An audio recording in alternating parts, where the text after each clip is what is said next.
Hi everyone, welcome to another episode of our travel podcast, Where to Next. Now, a few weeks ago, me, you, probably Sunila here, all of us woke up to headlines on Instagram, in the newspaper, on X.com, which was formerly Twitter, that a super popular beach in Iceland. Now, I have to look at my computer to really pronounce its name. It's called Reynisfjara. A super popular beach called Reynisfjara in Iceland has disappeared on us. Now, what were all these reels and news reports saying? It said that a storm came in and suddenly took away the beach from us. Now, is that really true? Probably not. But in part, it is true.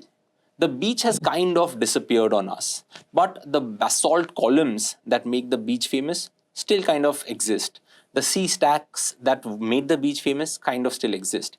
But what really happened was that erosion due to continuous winter storms ensured that the sand that made this beach super famous kind of shifted. The beach narrowed a bit, and suddenly it appeared as if the beach that was the beach that made this particular site famous had disappeared on us.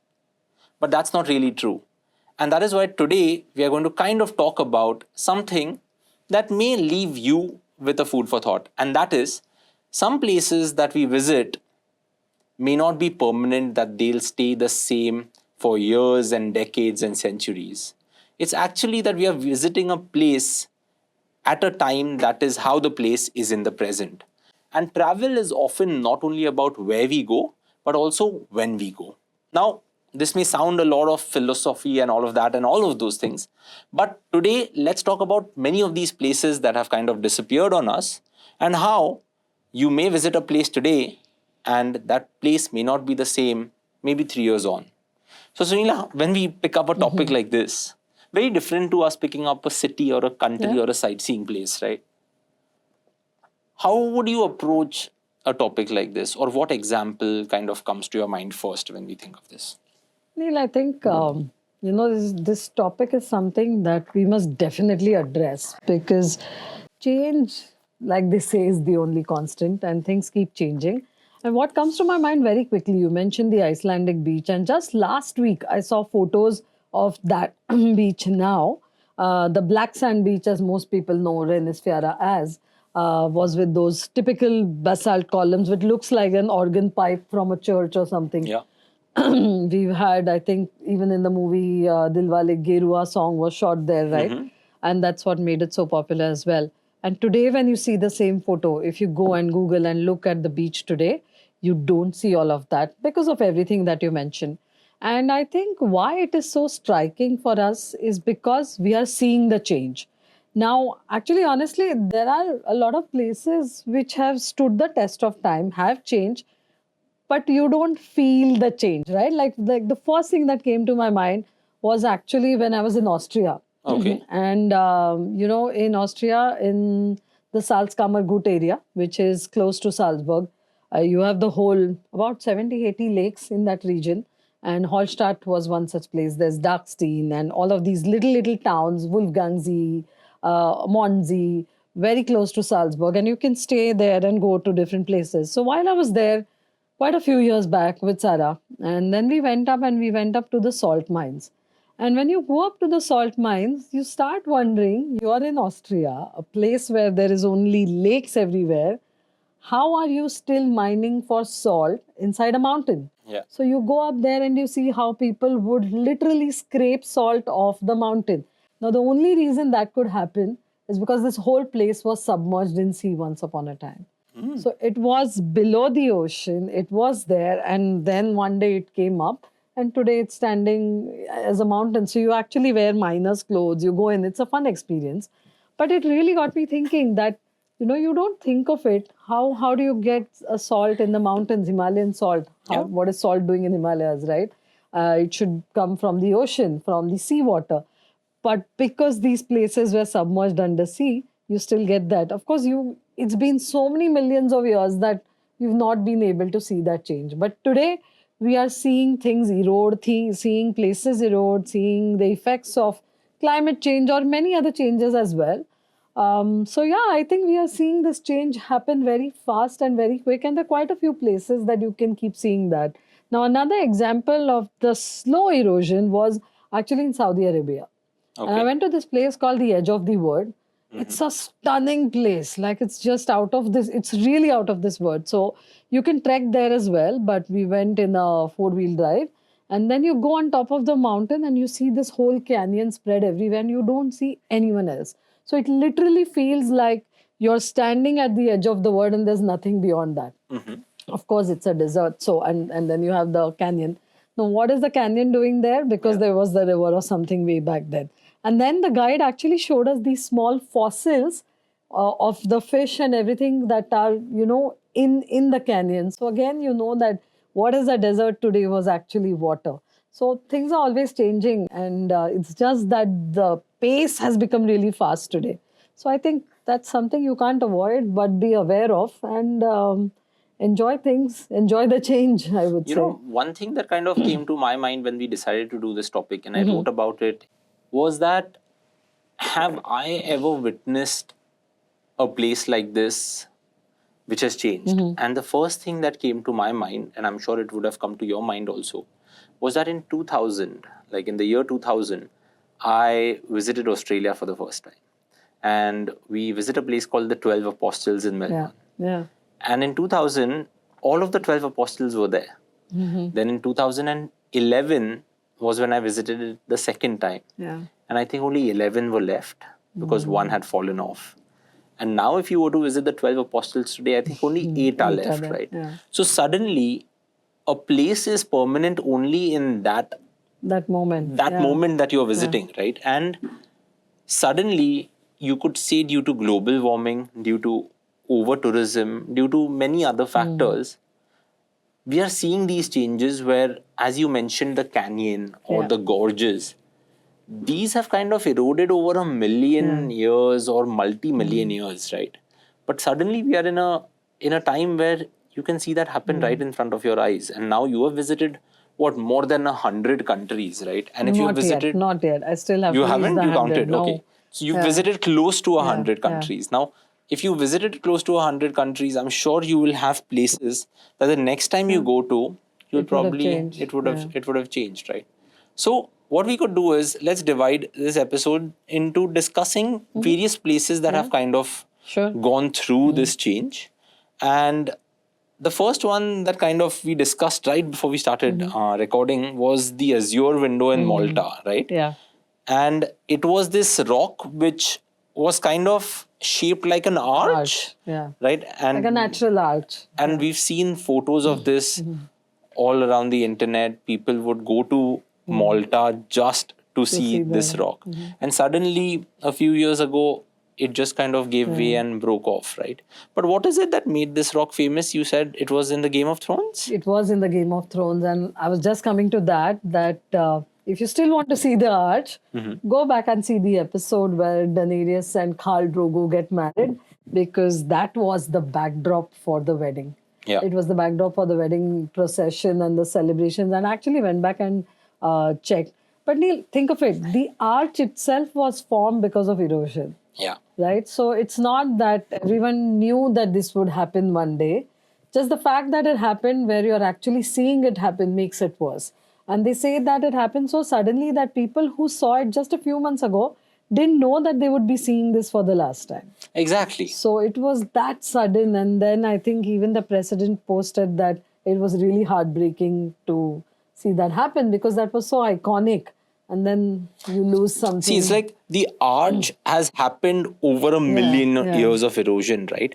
But when that thing is to break is happening in this 50, 60-year lifespan that we kind of that have. You can see, yeah. And you can see it could be disturbing. It could also be a moment that is kind of etched where, oh, this was there and suddenly it's not there anymore. I think it's definitely a time to reflect because it makes you think of how you should, at least take care and make sure that you can preserve nature for as long as you can. So, the Malta, the Azure window is one. I've never been to Malta. So, Unfortunately, You'll I'll never just get have to watch yeah. Game of Thrones and see the window.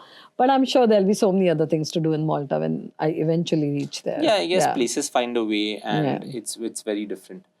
But this was due to nature, I guess, Yeah. right? Speaking of certain man-made wonders or Mm-hmm. something like that, something that the both of us have seen was the Notre Dame, right? Yeah. And you've been to Paris multiple times. I've been to Paris multiple times. The Notre Dame Cathedral and its black spire, I think it used to be, was so iconic. Where everyone, like, the Eiffel Tower definitely is one of the most photographed pieces or landmarks in Paris or probably the world.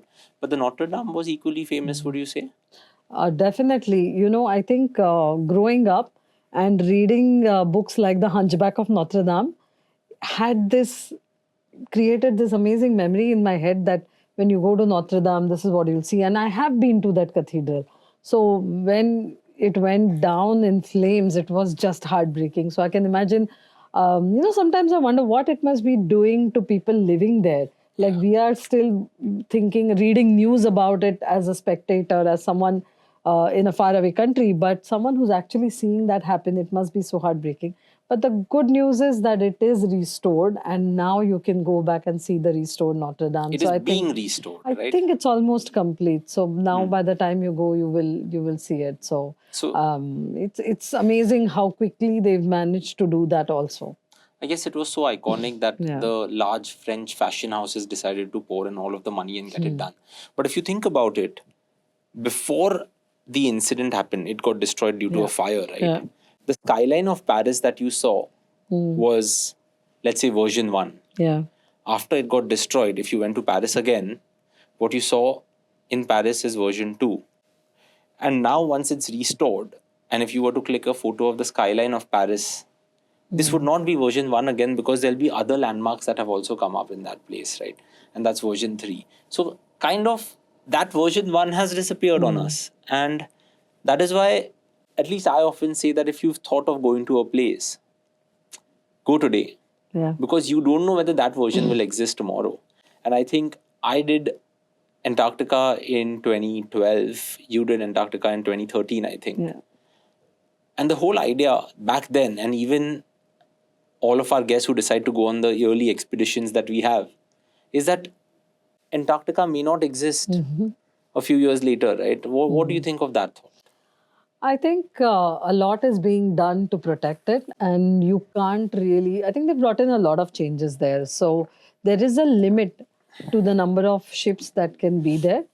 You can only, and you should only go in ships that are smaller in size, so about 200 people ships, not the 3,000-4,000 people ships, because those can't really go close to Antarctica. If you are on one of those ships, you'll probably be far away and you'll just see Antarctica from far away. I think it's important to go to Antarctica, because only when you go, you realize the seventh continent, or the frozen continent, as we say, that it's so difficult and surviving there, and why it is so important for the rest of the world, right? To keep it the way it is. And the only people, it's kind of a continent that belongs to no one and belongs to everyone at the same time. So the only people who are living there are people doing research, and you have all those outposts and stations where they're doing all of that to check what is happening. And in fact, I was watching the Will Smith episode Pole to Pole, where he starts off on the 100th day with Antarctica. And there is something called a polar athlete who actually goes there and who is skiing to raise awareness about it. His name was Richard something, and it was a very interesting take. So I think to be able to see that wilderness is so important for us, because everywhere else we have built kingdoms, we have built our, buildings, and we've created cities. We've done all of that. But if there was one true wilderness, it still is Antarctica, and it's our responsibility to keep it like that. So, of course, it's going to change. It is definitely changing. But at least let that change be as slow as possible, and let us preserve it the way it is by being what is known as responsible tourism, going in smaller ships. If you remember when we went on the ship, they made sure that and I was quite surprised to see these learned bioscientists and all of them take our shoes and vacuum them, right? They were helping, and all of us then started doing that. And they said, We don't want any vegetation from the other continents to come to Antarctica. So you really have to take care on what you're wearing. Is there any mud on your shoes? Are you wearing the right clothes and stuff? Clean all of that together and then step onto Antarctica, onto the land. So I think a lot is being done, and hopefully all of that will help us preserve Antarctica. But But you definitely think- go and see You it. think if you were to go today, you'll see the same Antarctica you saw 10 years ago? I don't know, because I asked the tour managers, but they also don't have a benchmark, right? So it's a very different Yeah. Antarctica they must I be think we seeing. need to repeat that trip to go and check of Yeah, exactly. what. And also, Neil, it's I think a little bit to do with our memory as well, right? That over the years, when you when there's too much gap between two visits, then what you remember probably is an idea of what you think it was. How much was it really like that? So probably it's a good idea to actually take photographs at iconic places. I think that would be great. And And compare then them. go back after 3-4 years and then again see. Like, say you had a photo at the Azure window in Malta, and then when you go back and take the same photo, then you would know. So then you won't just, depend on memory, and you'll actually have real change happening. Yeah. Like how you take sunset, sunrise photos at the same place. I think it might be a great idea to have an album over the years Yeah, of that's the a great same idea. place. Yeah. Another place I mentioned was this lake called the Aral Sea in Central Asia. Kazakhstan and Yeah. At one point, it was the fourth largest lake in the world. again a saline lake. I think it was Yeah. salt water. Yeah. And today that lake doesn't exist because the rivers were diverted for irrigation projects. And suddenly, a lake, fourth largest is something, right? And suddenly there is nothing.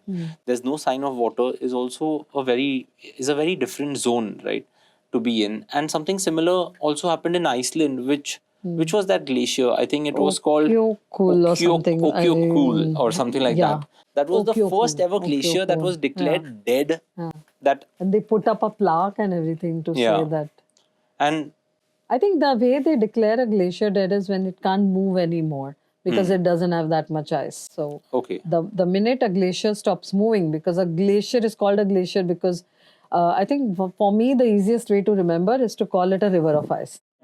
It is a river which is slowly moving. Yeah. So the minute it stops moving means it's dead.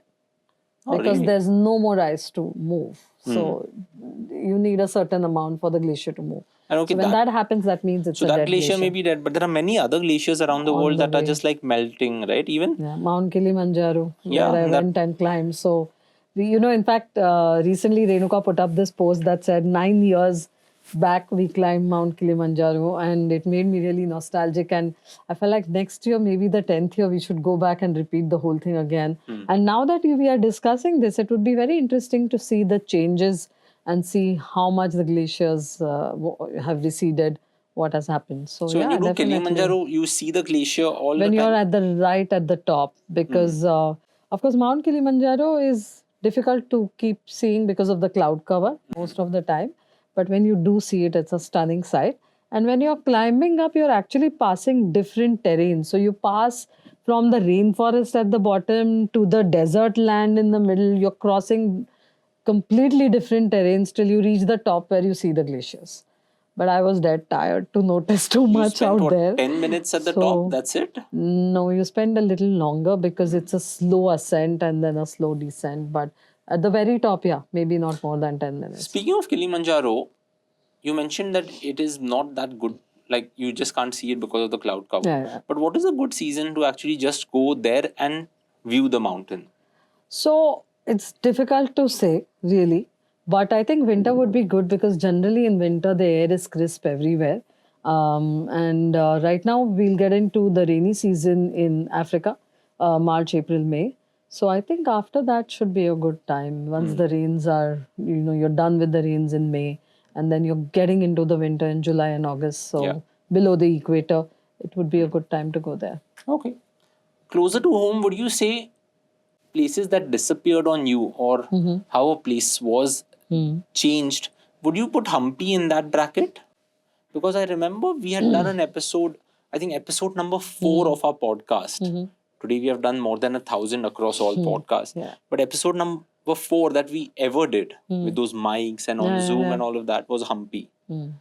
And of course, keeping the historical boulders of Hampi on one side, the cafes and everything that had come up, those don't exist anymore, right? So I think Hampi is a great example, and I'm glad you brought that up because if you think of the changes in Hampi, you can think of 3-4 things. One is the natural erosion and the forces of nature, which kind of make Hampi so characteristic, right? Correct. Like when you go there, you see these boulders sitting on top of each other and you wonder how do they balance? So for me, Hampi is the boulders. It's this huge boulders, just as if someone, like we say in Hindi, Lagori and all, we used to put those little stones.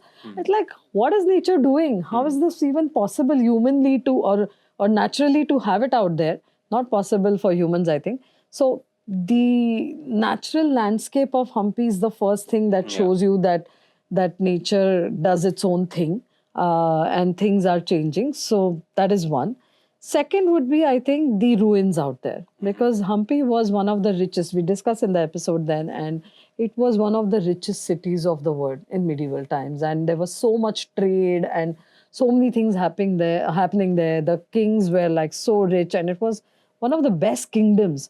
So from then to what is left now is again a change that you've seen over time, with people coming in, destroying the place, invaders coming in and all of that. So again, that really has changed.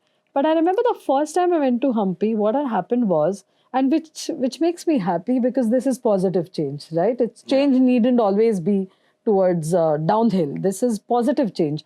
And I remember the first time I went, there were squatters and there were people who had actually occupied all these monuments and made it their home and made it their shops. And they were just selling there. There were a lot of like hippies and, other people who had just occupied the whole place. And when I went back again about a few years back, everything was clean. Yeah, exactly. Everything was clean and so beautiful because they had managed to restore it. They managed to get all the squatters out. And I think Hampi today is just stunning. See, because you've seen these three versions, right? I've not seen any version of Hampi, but I've heard so much about it from you that I will go there with an expectation, but I think I won't see any of these three versions, but a completely different version right now. True, Neil, we talk of India. I think the other place we should definitely mention is Varanasi. Yeah. And I've been there twice already, and I really want to go back there and see, because though it is a very, very important place for India and the world, and they say that few places in the world which actually have some magnetic forces happening, like Stonehenge and Machu Picchu, and apparently Varanasi is one.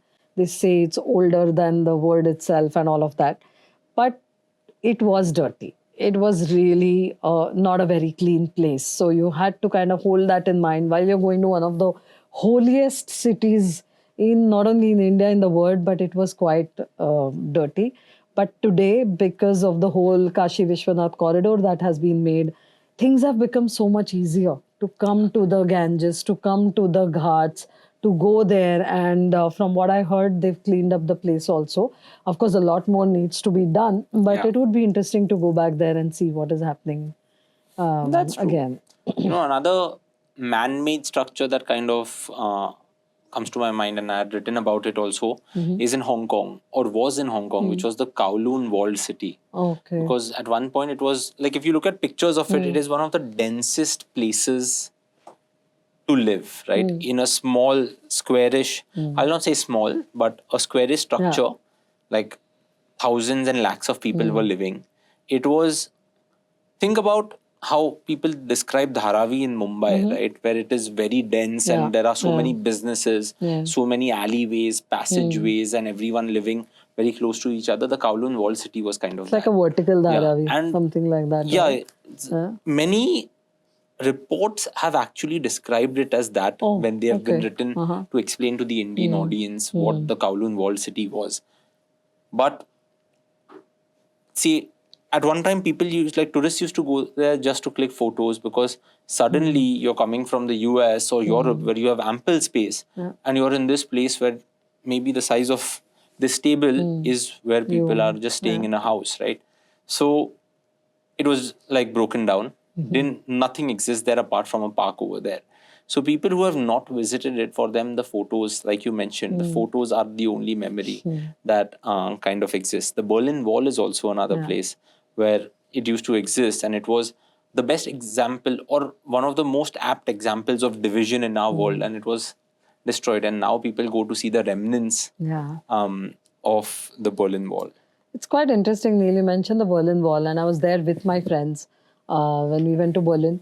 And I think it's very symbolic. The whole wall itself is really symbolic. And what is even more symbolic is the breaking of the wall. That you can actually break down barriers and again have people reuniting and, making West Germany, East Germany. I remember like when I was in school times and when you had Olympics, there would be a West Germany team and a East Germany team, which later just became Germany. So I think that is very, very symbolic and a good change, right? Of course, today when you go, some of the most interesting things are to see how the murals are painted on the wall. So you have something that resembles Guernica by Pablo Picasso. You have the east side is really, really interesting. And then you have the Socialist Kiss, which kind of is the most famous mural, I guess, out there. So, and then you see the broken wall and you can actually go behind it. So for me, that was really special to see the wall from one side, then find that gap and go on to the other side and think that this is all just one country now. So that was a good change. Another kind of way to look at it is that some places kind of start disappearing because we love them too much, right?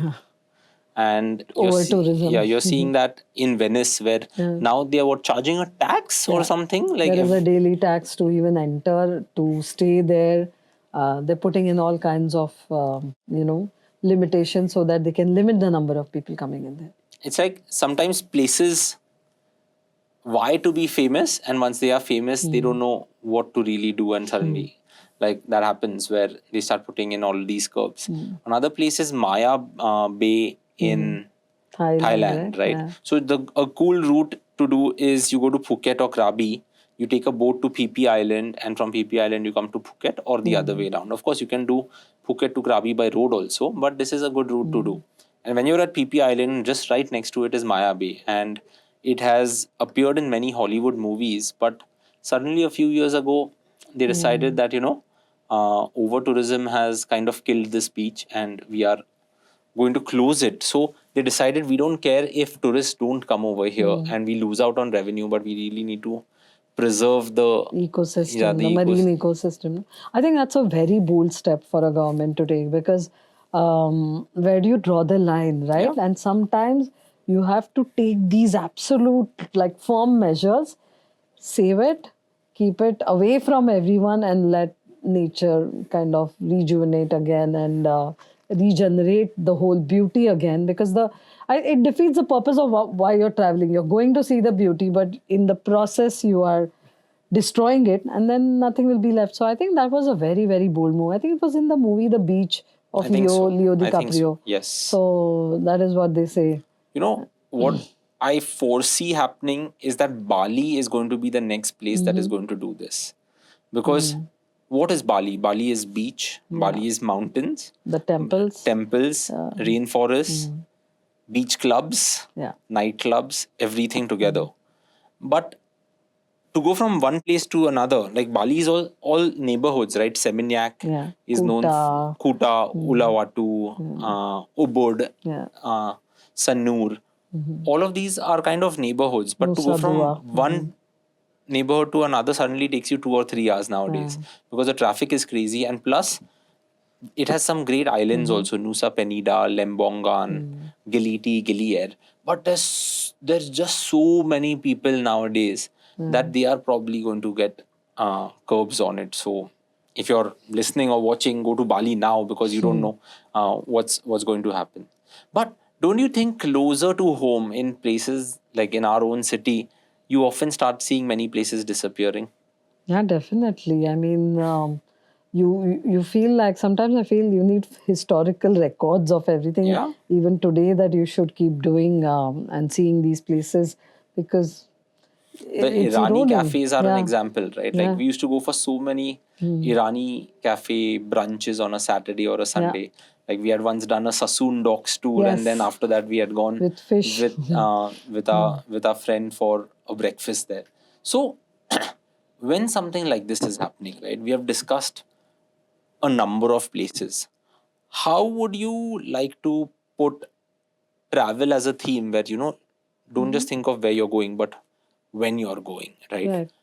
So does that come into your decision making as to, oh, I want to go here because I can do this right now?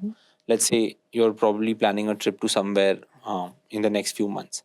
Do you ever think of the when, or do you always think of the where? I think the where kind of comes first because it's more about what do I want to do. But it is increasingly becoming important to think of the when as well. Like, honestly, think of the Maldives, right? And okay, we've been hearing this for some Very good time point. that Yeah. this beauty may not last forever, and you don't want to feel. It's a good question, Neil, because post pandemic we all started thinking of when Yeah. more. Yeah. Very much. Pre-pandemic, it was We more didn't care aware, about it. what will I do, experiences and all. Post-pandemic, it's like, let's live our life now. Yeah. Let's just do it. But we are still thinking of ourselves. I think we have to put this perspective of the region that you want to visit as well. Yeah. And then think of the when. And I think there are 2 points here. Like some places I want to go now before it's too late. And for some places I want to wait till it's becomes a little better, or maybe it develops a little better too.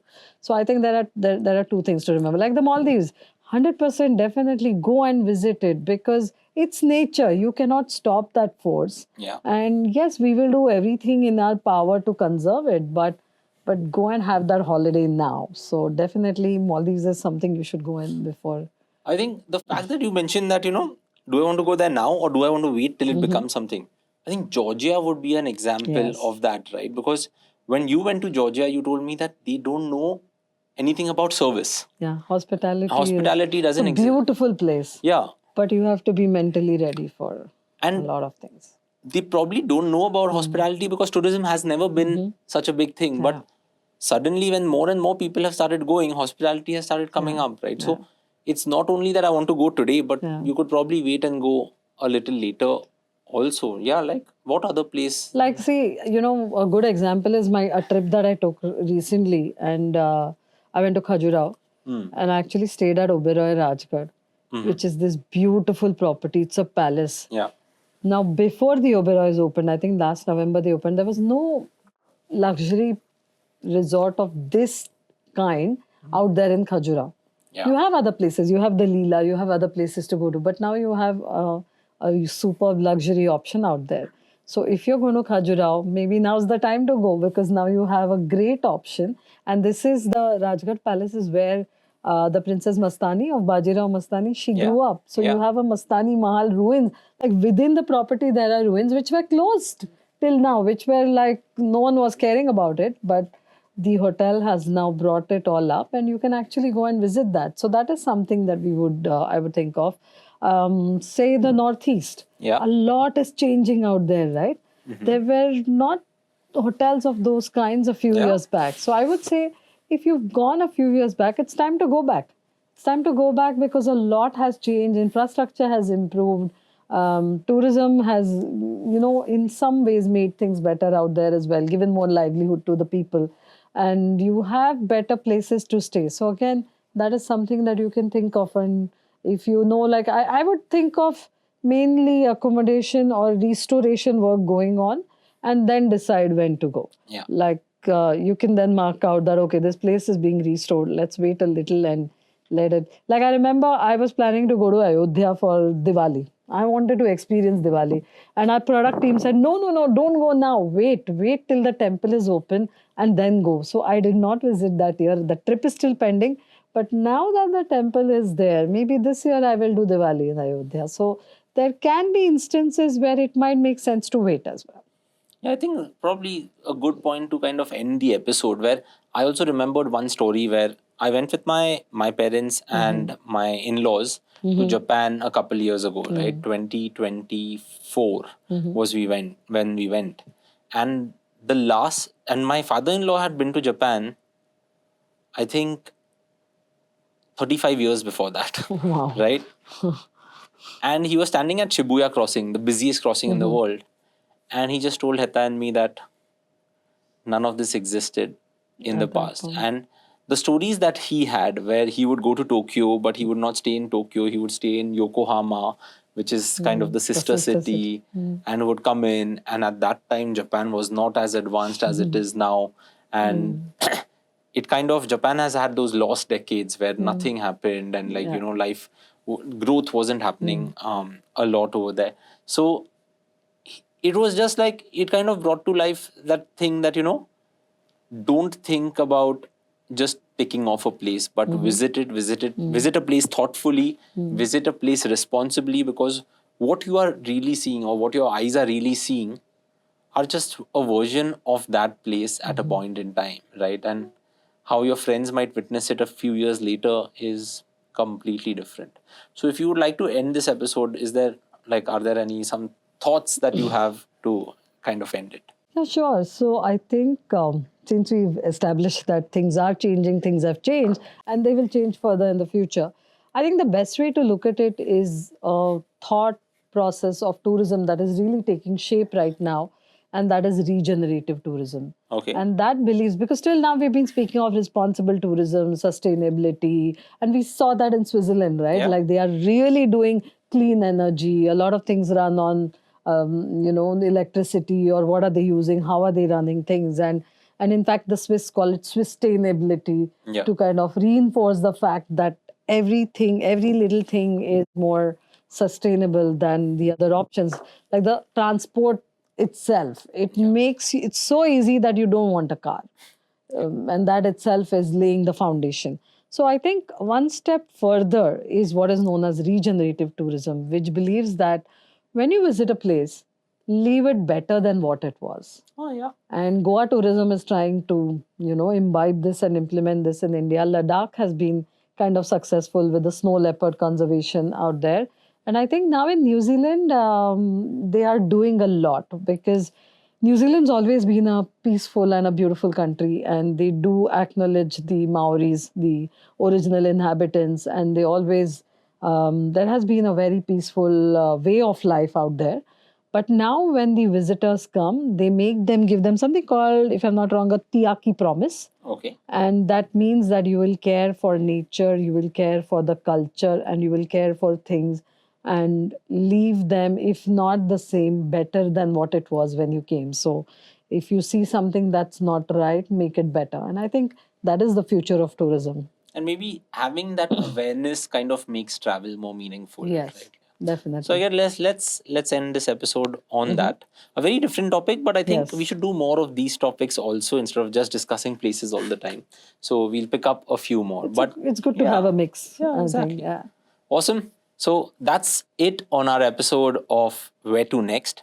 Let us know in the comments what you thought, and let us know if you think there are any places that we missed out that have actually disappeared on us, because we would love to know. Because the more examples we get, I guess we just start researching a little more, and we can go down that rabbit hole. So that's it from both of us, Neil and Sunila. And make sure you share this episode with your loved ones, because I'm sure they will like it too. Until next time, bye-bye. Bye.